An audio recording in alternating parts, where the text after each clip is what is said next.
ಪಾರ್ಟಿಗೆ ಲಂಚ ಮುಕ್ತ ಕರ್ನಾಟಕ ನಿರ್ಮಿಸೋಣ, ಭ್ರಷ್ಟಾಚಾರ ಮುಕ್ತ ಕರ್ನಾಟಕ ನಿರ್ಮಿಸೋಣ, ಬಸವಣ್ಣನ ಕಲ್ಯಾಣ ಕರ್ನಾಟಕ ನಿರ್ಮಿಸೋಣ, ಕುವೆಂಪುರವರ ಸರ್ವೋದಯ ಕರ್ನಾಟಕ ಕರ್ನಾಟಕ ರಾಷ್ಟ್ರ ಸಮಿತಿ ಪಕ್ಷಕ್ಕೆ ಸ್ವಲ್ಪ ವಿಶಾಲವಾಗಿ ಕೂತ್ಕೊಳ್ಳೋಣ. ಅಣ್ಣ ಎಲ್ಲ ನಿಂತಿರೋರೆಲ್ಲ ಕೂತ್ಕೊಂಡು ಒಂದು 5-10 ನಿಮಿಷ ಅಷ್ಟೇ. 5 ನಿಮಿಷದಲ್ಲೂ ನಾವು ಹೊರಡ್ಬೋದು, 10 ನಿಮಿಷದಲ್ಲೂ ಹೊರಡ್ಬೋದು. ಒಟ್ಟಾರೆಯಾಗಿ ಹೊರಡೋದೆ. ಇನ್ನೇನು ನಾನೇ ನಂದೇ ಕೊನೆಯ ಭಾಷಣ ಇಲ್ಲಿ.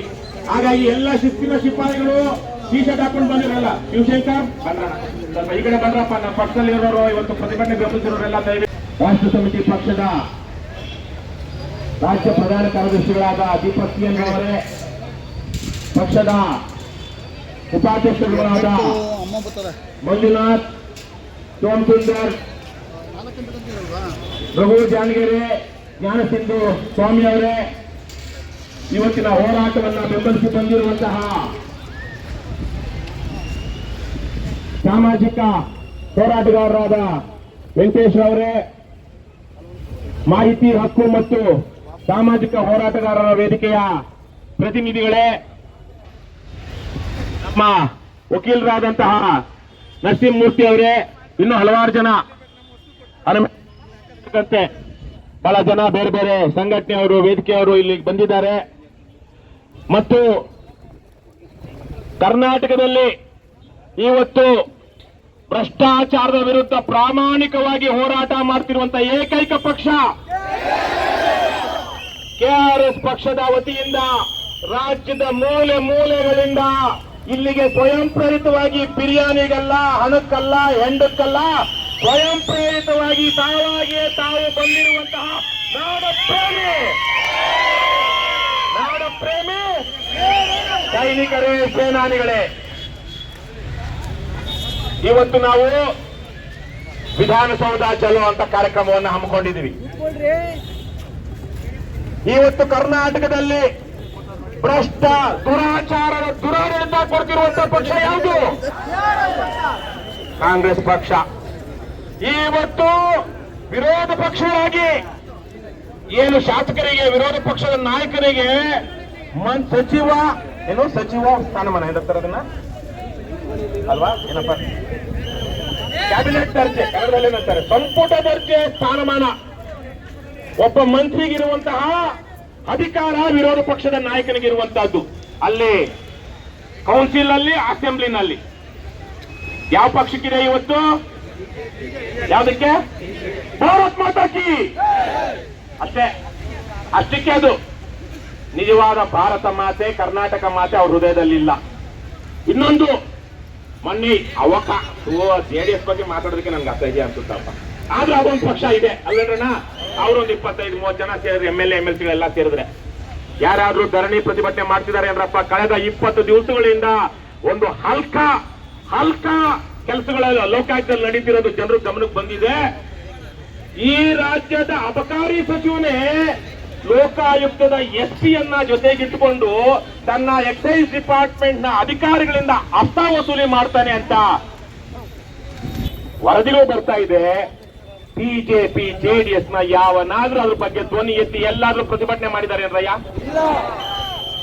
ಇವತ್ತು ಭ್ರಷ್ಟಾಚಾರವನ್ನ ಕರ್ನಾಟಕದಲ್ಲಿ ಅಧಿಕಾರದಲ್ಲಿ ಇದ್ದುಕೊಂಡು ಅದರ ಫಲವನ್ನ ದೊಡ್ಡ ಮಟ್ಟದಲ್ಲಿ ಅಕ್ರಮ ಸಂಪಾದನೆಯ ಮೂಲಕ ಉಣ್ಣುತ್ತಿರೋ ಪಕ್ಷ ಯಾವುದು? ಕಾಂಗ್ರೆಸ್ ಅಲ್ವಾ? ವಿರೋಧ ಪಕ್ಷ ಅನ್ನೋದು ಅಲ್ಲಿ ಬಿಜೆಪಿ ಮತ್ತೆ JDS ಇದೆಯಾ? ಇದೆಯೇನ್ರಣ್ಣ? ಇವತ್ತು ಕರ್ನಾಟಕದಲ್ಲಿ ಇನ್ನೂ ಹಲವಾರು ಪಕ್ಷಗಳಿದೆ. ಎಷ್ಟೋ ಸಂದರ್ಭಗಳಲ್ಲಿ ಎಷ್ಟೋ ಪಕ್ಷಗಳು JDS ಜೊತೆಗೆ, ಬಿಜೆಪಿ ಜೊತೆಗೆ, ಕಾಂಗ್ರೆಸ್ ಜೊತೆಗೆ ಏನು ಹೊಂದಾಣಿಕೆಗಳನ್ನು ಮಾಡ್ಕೊಂಡಿವೆ. ಅವ್ರದ್ದು ಆ ಪಕ್ಷಗಳದ್ದು ಬಿಟ್ಕೊಳ್ಳೋಣ ನಾವೀಗೇನು. ಅವ್ರು ಯಾರು ಪಾಪ ಭ್ರಷ್ಟಾಚಾರದ ವಿರುದ್ಧ ಯಾವತ್ತು ಮಾತಾಡಿದ್ದೆ ನಾವು ನೋಡಿಲ್ಲ. ಒಂದು ಪಕ್ಷ ಇತ್ತು 10 ವರ್ಷಗಳಿಂದ, ನಾನು ಆ ಪಕ್ಷದಲ್ಲಿದ್ದಾಗ ಅವನು ಲೋಕಾಯುಕ್ತ ಭಾಸ್ಕರ್ ಅವನಿಗೆ ಧಿಕ್ಕಾರ ಹೋಗೋದಕ್ಕೆ ನನಗೆ ಆರೋಗ್ಯ ಸರಿ ಇರಲಿಲ್ಲ. 2 ದಿವಸ ಜ್ವರ ಬಂದು ಮಲಗಿದ್ದೆ. ಆದ್ರೂ ಹೋಗ್ಬೇಕು ಅಂದ್ಕೊಂಡು ಶಾಲು ಹೊತ್ಕೊಂಡು ಹೋಗಿ ಒಂದು 20 ಜನ ನಾವು ಒಳ್ಳೆ ಕೆರಿಲ್ಲಾ ವಾರ್ಫೇರ್ತಾರಕ್ಕೆ ಲೋಕಾಯುಕ್ತ ಕಚೇರಿಗೆ ಮುತ್ತಿಗೆ ಹಾಕಿ ಅವನು ಪರಮ ನೀಚ, ದುಷ್ಟ, ಅಯೋಗ್ಯ, ಕಡು ಭ್ರಷ್ಟ ಹಲ್ಕ ಭಾಸ್ಕರ್ ರಾವ್ ಕೆಳಗಡೆ ಬರ್ತಾ ಇದ್ರೆ ಅವ್ನು ಧಿಕ್ಕಾರ ಹೋಗಿದ್ವಿ. ಇವತ್ತು ಆ ಪಕ್ಷ, ನಾವೆಲ್ಲ ಇದ್ದ ಪಕ್ಷ, ಅದನ್ನು ಇವತ್ತೆಲ್ಲೂ ಕಾಣಿಸ್ತಾ ಇಲ್ಲ ಇಂತಹ ಹೋರಾಟಗಳಲ್ಲಿ. ಇವತ್ತು ಕರ್ನಾಟಕದಲ್ಲಿ ಬಹಳ ಪ್ರಾಮಾಣಿಕವಾಗಿ ಒಂದು ಸೈನ್ಯವನ್ನ ಕಟ್ಟಿಕೊಂಡು ನಾಡನ್ನ ಉಳಿಸಬೇಕು ಅಂತ ಓಡಾಡ್ತಿರುವಂತ ಪಕ್ಷ ಯಾವುದು? KRS ಪಕ್ಷ. ಬೆಳಗ್ಗೆ ಏನು ಬಿರಿಯಾನಿ ಸಿಗ್ತಾ, ಮಧ್ಯಾಹ್ನಕ್ಕೆ ಏನು ಬಿರಿಯಾನಿ ಇಲ್ವಣ, ಬಿಸಿ ಬೇಳೆ ಬಾತ್ ಅಂತೆ. ಅದು ಪೊಲೀಸರು ಬಿಟ್ರೆ, ನಮ್ಗೆ ವಿಧಾನಸೌಧಕ್ಕೆ ಬಿಟ್ಟು ನಾವೇನ್ ಮಾಡ್ಬೇಕು ಅದನ್ನ ಮಾಡಿ ಬಂದ್ಮೇಲೆ ನಮ್ಗೆ ಬಿಸಿ ಬೇಳೆ ಬಾತ್ ಸಿಗುತ್ತೆ. ಇಲ್ಲ ಅವರೇ ಬಿಸಿ ಬೇಳೆ ಬಾತ್ ಕೊಡ್ತಾರೆ ಅನ್ನೋ ಗೊತ್ತಿಲ್ಲ.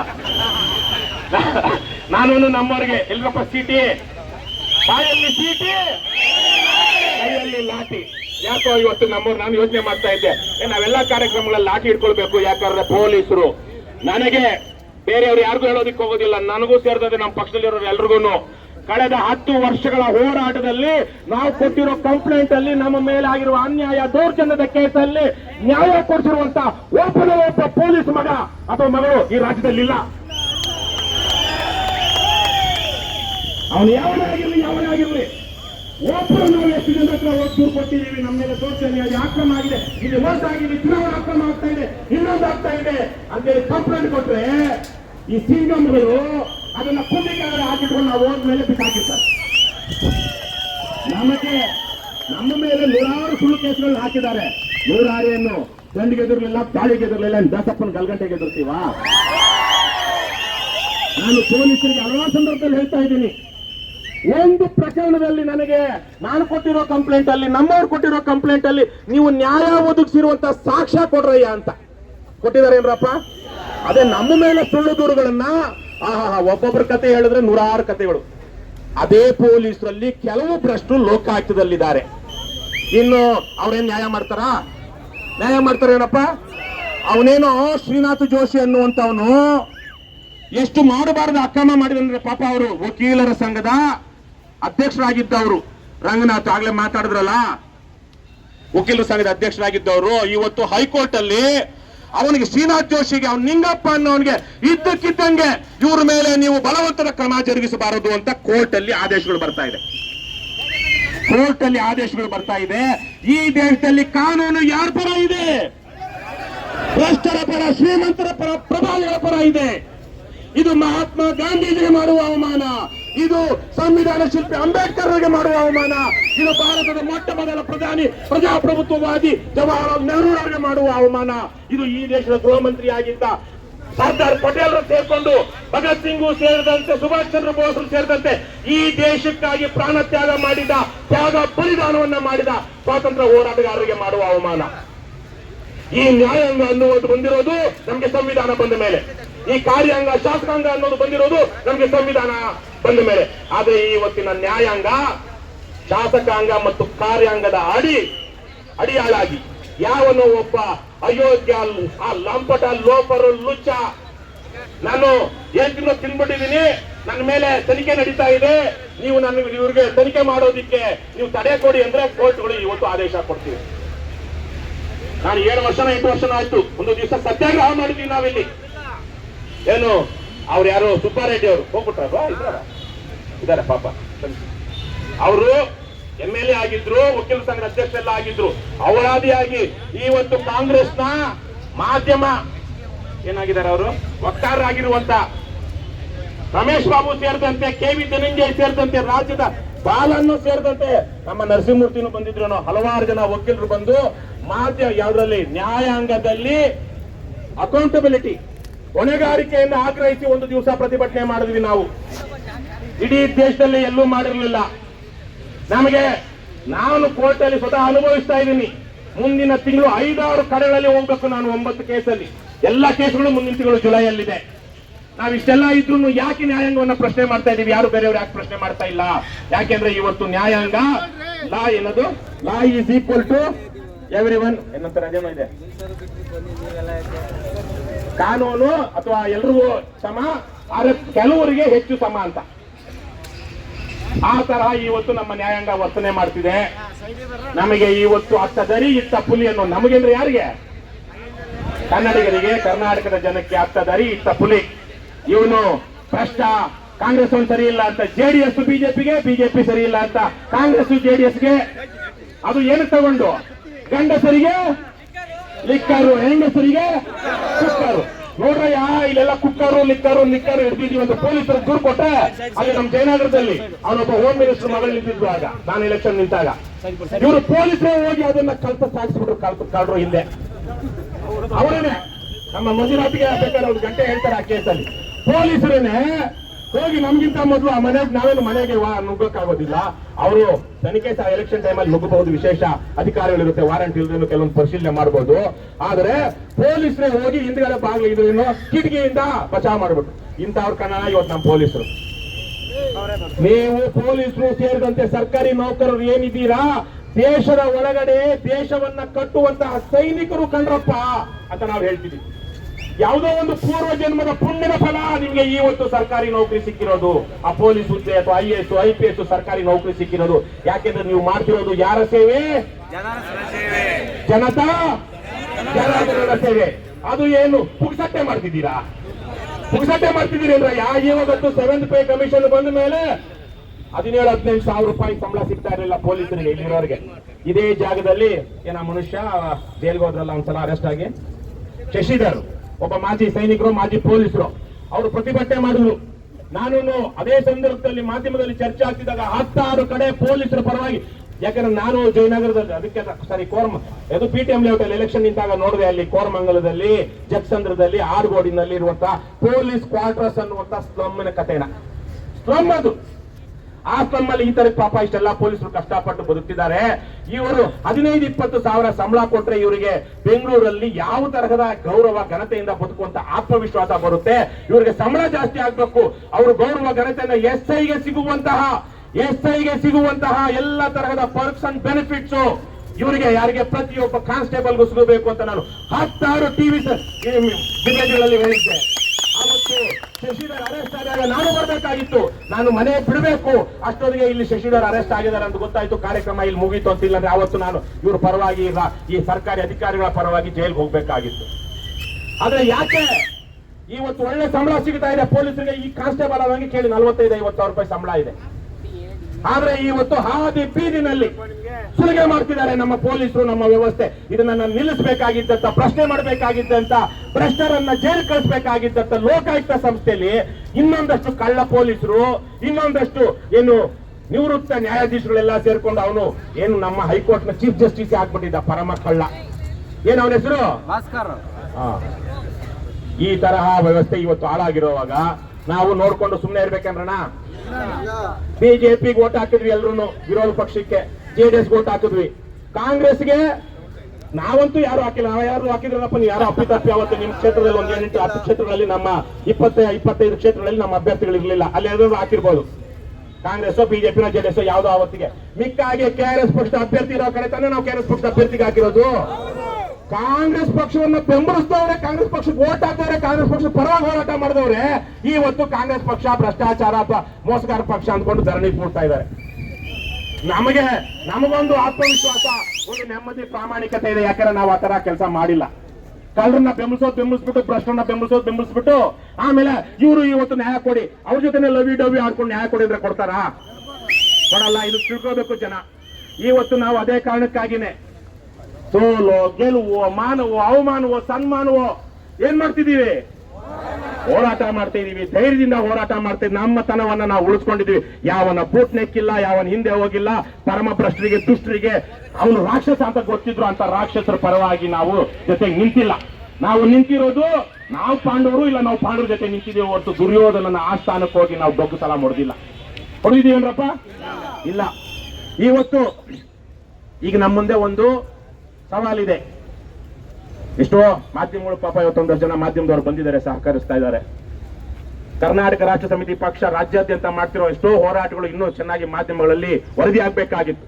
ಆದರೆ ಅದನ್ನ ಮಾಧ್ಯಮಗಳಲ್ಲಿ ನಾನು ಮಾಧ್ಯಮದಲ್ಲಿ ಕೂತೆ ಮಾತಾಡ್ತೀನಿ ಇಲ್ಲಿ ಮಾತಾಡೋದು ಬೇಡ ಅವರು ಬಂದಿದ್ದಾರೆ ಬೆಂಬಲಿಸ್ತಿದ್ದಾರೆ ಅಥವಾ ಅವ್ರು ವರದಿ ಮಾಡಬೇಕು ಅಂತ ನಾನು ಕೇಳ್ಕೊಳ್ತೀನಿ ಇನ್ನು ಇರುವಂತವ್ರು ಮಾಧ್ಯಮದವರು ಸಾವಿರಾರು ಜನ ನಮ್ಮ ರಾಜ್ಯಾದ್ಯಂತ ನೋಡ್ತಾ ಇದ್ದಾರೆ ಯೂಟ್ಯೂಬ್ ಅಲ್ಲಿ ಹಾಕ್ತಾರೆ ಫೇಸ್ಬುಕ್ ಅಲ್ಲಿ ಹಾಕ್ತಾರೆ ಅದನ್ನೇ ವರದಿ ಮಾಡ್ತಾರೆ ಈಗ ನಾವು ಲೋಕಾಯುಕ್ತ ವಿಚಾರವಾಗಿ 3 ವಿಚಾರಗಳನ್ನ ಇಟ್ಕೊಂಡು ಇವತ್ತು ವಿಧಾನಸೌಧ ಹೊರಡ್ತಾ ಇದ್ದೀವಿ ಮೊದಲನೇದಾಗಿ ಈ BS ಪಾಟೀಲ್ ಅನ್ನುವಂತ ಏನು ಅಧ್ಯಕ್ಷ ಲೋಕಾಯುಕ್ತರಿದ್ದಾರೆ ಅವರ ಮೇಲೇನೆ ದೂರಿದೆ ಅವರ ಹೆಂಡತಿ ಆದಂತವರು ನನ್ನ ಗಂಡ ಲೋಕಾಯುಕ್ತದಲ್ಲಿದ್ದಾರೆ ಹಾಗಾಗಿ ನಿಮ್ಮ ಪರವಾಗಿ ತೀರ್ಪು ಬರುವ ಹಾಗೆ ನಾವೇನೋ ವ್ಯವಸ್ಥೆ ಮಾಡ್ತೀವಿ ಅಂತೇಳಿ ಕೋಡೆ ವಂಶಸ್ಥರಿಂದ ದುಡ್ಡು ತಗೊಂಡು ಆ ಕೇಸನ್ನು ಅವ್ರಿಗೂ ಹಳ್ಳಾಯಿಸ್ಬಿಟ್ರು ಅಂತೇಳಿ ಅವರು ಕೋಡೆ ವಂಶಸ್ಥರು ಒಂದು ಪತ್ರಿಕಾ ಗೋಷ್ಠಿ ಮಾಡಿ ಇವತ್ತು ಕೋರ್ಟ್ ಅಲ್ಲಿ ಕೇಸ್ ನಡೀತಾ ಇದೆ. ಅಂತಹ ಕಳಂಕ ಹೊತ್ತಿರುವಂತಹ ವ್ಯಕ್ತಿ ಇವತ್ತು ನಮ್ಮ ಏನಪ್ಪ ನಮಸ್ಕಾರ ಮಾಡೋಣ, ನಮಸ್ಕಾರ ಅವರು BS ಪಾಟೀಲ್ ಅವರು ರಾಜೀನಾಮೆ ಕೊಟ್ಟು ತೊಲಗಬೇಕೋ ಬೇಡ? ಇಷ್ಟು ಹಗರಣ ಆಗಿದೆ. ಇಲ್ಲಿ ತನಕ ಒಂದು ಪತ್ರಿಕಾ ಹೇಳಿಕೆ ಇಲ್ಲ, ಒಂದು ಪತ್ರಿಕಾ ಗೋಷ್ಠಿ ಇಲ್ಲ. ನಾವು ಲೋಕಾಯುಕ್ತವನ್ನ ಶುದ್ಧ ಮಾಡ್ತೀವಿ, ಜನರ ನಂಬಿಕೆ ವಿಶ್ವಾಸನ ಉಳಿಸ್ಕೊಳ್ತೀವಿ, ನನ್ನನ್ನ ನಂಬಿ ನಮ್ಮನ್ನ ನಂಬಿ ಅಂತ ಆ ವ್ಯಕ್ತಿ ಬಾಯಿಂದ ಮಾತು ಬಂದಿದ್ಯಾ? ಇವತ್ತು ಅಂತ ವ್ಯಕ್ತಿ ಇರಬೇಕೋ ತೊಲಗಬೇಕು? ತೊಲಗಬೇಕು. ಎರಡನೇದಾಗಿ ತಿಮ್ಮಾಪುರ ಅನ್ನುವಂತಹ ಕಳಂಕಿತ ವ್ಯಕ್ತಿ ಎಕ್ಸೈಸ್ ಮಿನಿಸ್ಟ್ರು. ಏನ್ ಮಿನಿಸ್ಟ್ರು? ಹೆಂಡ ಕುಡಿಸೋ ಮಿನಿಸ್ಟ್ರು. ಏನ್ ಮಿನಿಸ್ಟ್ರು? ಹೆಂಡ ಕುಡಿಸೋ ಮಿನಿಸ್ಟ್ರು. ಮಾಡಬಾರದ ಅಲ್ಕಾ ಕೆಲಸ ಮಾಡಿರೋದ್ರ ಬಗ್ಗೆ ಪತ್ರಿಕೆಗಳಲ್ಲಿ ವರದಿ ಆಗ್ತಾ ಇದೆ. ಈ ಮನುಷ್ಯ ರಾಜೀನಾಮೆ ಕೊಡಬೇಕೋ ಕೊಡಬಾರ್ದು? ಅವನು ಕೊಡ್ಲಿಲ್ಲ ಅಂದ್ರೆ ಸಿದ್ದರಾಮಯ್ಯ ಆತನನ್ನ ವಜಾ ಮಾಡಬೇಕೋ ಬಿಡಬೇಕು ಅಲ್ವಾ? ಅದು ನಮ್ಮ ಎರಡನೇ ಬೇಡಿಕೆ. ಇನ್ನು ಮೇಲಿನಿಂದ ಬಹುಶಃ CM ಕಚೇರಿಯಿಂದ ಹಿಡ್ಕೊಂಡು ಲೋಕಾಯುಕ್ತದ ಮುಖ್ಯ ಕಚೇರಿಯಿಂದ ಹಿಡ್ಕೊಂಡು ಕೆಳಗಿನ ತನಕೂ ಲೋಕಾಯುಕ್ತ ಏನೇನೋ ಹಿಂಗೋ ಅದೇನೋ ಡೇಟ್ ಮೇಲೆ ಗುಡ್ ಡೇಟ್ ಅಂದಂಗೆ ಅವರ ಹತೋಟಿ ತಪ್ಪಿ ಇವತ್ತು ಅವನು ನಿಂಗಪ್ಪಂದು ಶ್ರೀನಾಥ್ ಜೋಶಿದು ಹಗರಣ, ಲೋಕಾಯುಕ್ತದ ಹಗರಣ ಹೊರಗೆ ಬಂದ್ಬಿಟ್ಟಿದೆಯಲ್ಲ. ಈಗ ಏನ್ ಮಾಡ್ಬೇಕು? ಮುಚ್ಚಾಕ್ಬೇಕು. ಏನ್ ಮಾಡ್ಬೇಕು? ಮುಚ್ಚಾಕ್ಬೇಕು. ಅದಕ್ಕೆ ಇಲ್ಲಿಂದ ಲೋಕಾಯುಕ್ತದಿಂದ ಹಿಡ್ಕೊಂಡು ಅಲ್ಲಿ ತನಕ CMO ತನಕ ನಡೀತಾ ಇದೆ. ಯಾಕಂದ್ರೆ CMO ಕಚೇರಿಯಲ್ಲಿರೋ ಭ್ರಷ್ಟರು ಕೂಡ ಇದೇ ಕೆಲಸ, ಅಲ್ಕಾ ಕೆಲಸ ಅಲ್ಲಿ ಲೋಕಾಯುಕ್ತದ ಅಧಿಕಾರಿಗಳ ಜೊತೆ ಸೇರಿ ಮಾಡ್ತಾ ಇದ್ರು ಅಂತ. ಹಾಗಾಗಿ ಇವತ್ತೇನಾಗಬೇಕು? ಹೈಕೋರ್ಟ್ ಮಾನಿಟರ್ಡ್ ನಮ್ಮ ಕರ್ನಾಟಕದ ಉಚ್ಚ ನ್ಯಾಯಾಲಯದ ಹಾಲಿ ನ್ಯಾಯಮೂರ್ತಿಯ ನಿಗಾದಲ್ಲಿ CBI ತನಿಖೆ ಆಗಬೇಕು. ಮೂರೇ ಇವತ್ತು ನಾವು ತುಂಬಾ ಸಿಂಪಲ್ ನಾವು ಮಾಡಿರುವಂತ ಕೆಲವು ಕರಪತ್ರಗಳಲ್ಲೆಲ್ಲ ಇಷ್ಟೇ ನಾವು ಹೇಳ್ತಿರೋದು ಮೂರೇ. ಹಾಲಿ ಅಧ್ಯಕ್ಷ ಭ್ರಷ್ಟ ಕಳಂಕಿತ ಲೋಕಾಯುಕ್ತ BS ಪಾಟೀಲ್ ತೊಲಗಬೇಕು, ರಾಜೀನಾಮೆ ಕೊಡಬೇಕು. ಭ್ರಷ್ಟ ಕಳಂಕಿತ ಆರೋಪಿತ ಅಬಕಾರಿ ಸಚಿವ ತಿಮ್ಮಾಪುರ ರಾಜೀನಾಮೆ ಕೊಡಬೇಕು. ಹೈಕೋರ್ಟ್ ಮಾನಿಟರ್ಡ್ CBI ತನಿಖೆ ಆಗಲೇಬೇಕು. ಇವತ್ತು ನಾವು ಲೋಕಾಯುಕ್ತ ಆಗ್ಲೇ ವೆಂಕಟೇಶ್ ಹೇಳಿದ್ರು, ಲೋಕಾಯುಕ್ತಗೆ ವಿಧಾನಸೌಧಕ್ಕೆ ಹೋದ್ರೆ ಅಲ್ಲಿ ಜನರನ್ನ ಒಳಗಡೆ ಬಿಟ್ಕೊಳ್ಳೋದಿಲ್ಲ. ನಾನು 40 ವರ್ಷದಿಂದ 35 ವರ್ಷದಿಂದ ವಿಧಾನಸೌಧಕ್ಕೆ ಹೋದಾಗ ಅಲ್ಲಿ ಯಾವ್ದು ಕಾಂಪೌಂಡ್ ಏನಿರ್ಲಿಲ್ಲ.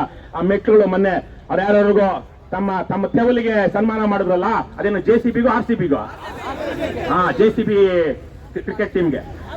ಕ್ರಿಕೆಟ್ ಟೀಮ್ಗೆ ಸನ್ಮಾನ ಮಾಡಿದ್ರಲ್ಲ ಮೆಟ್ಲ ಮೇಲೆ.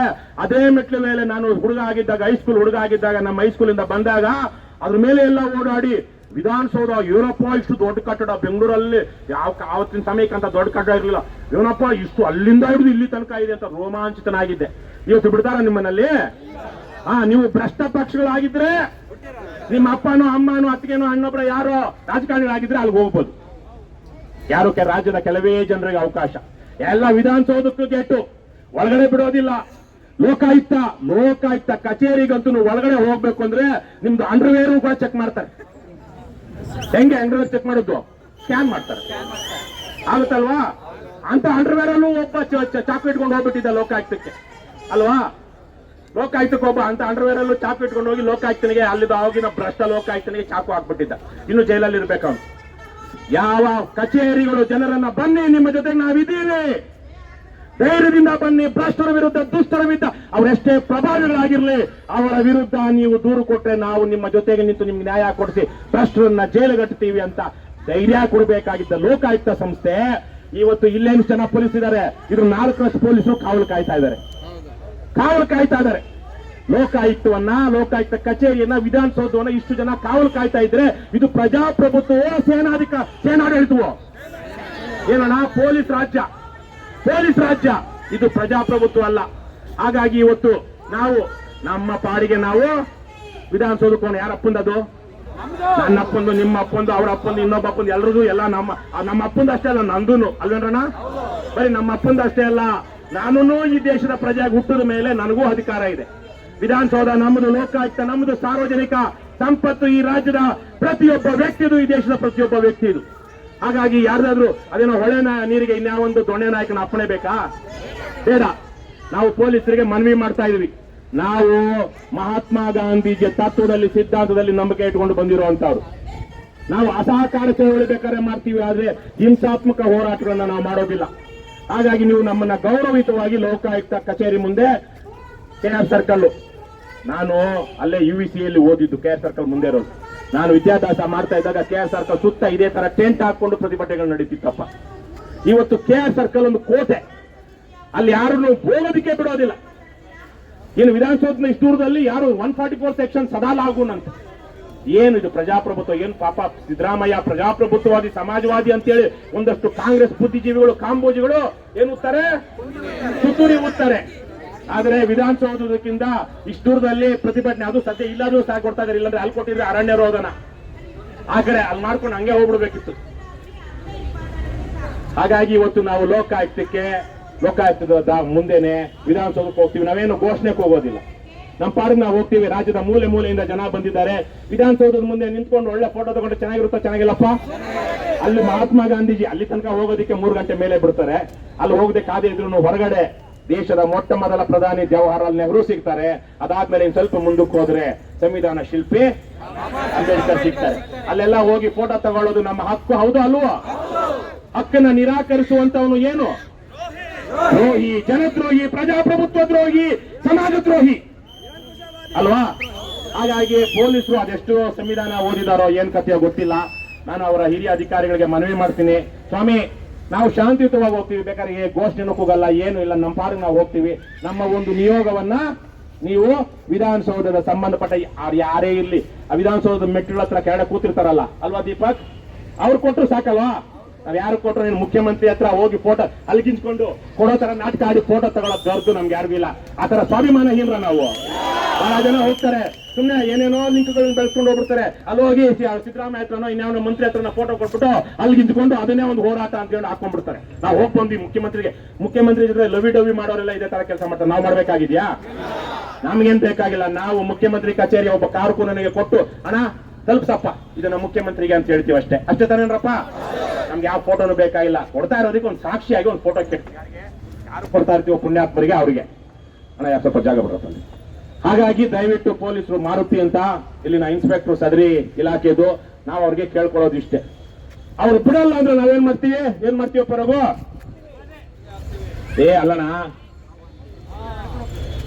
ಅವರು ಬಿಡಲ್ಲ ಅಂದ್ರೆ ನಾವು ಕಾಲಿಗೆ ಬೀಳ್ತೀವಿ, ಪೊಲೀಸರು ಕಾಲಿಗೆ ಬೀಳ್ತೀವಿ. ಇವತ್ತು ಅದೇ ತಾನೇನಪ್ಪ? ಅದೇ ತಾನೇ ನಮ್ದು ಆಗಿರೋದು.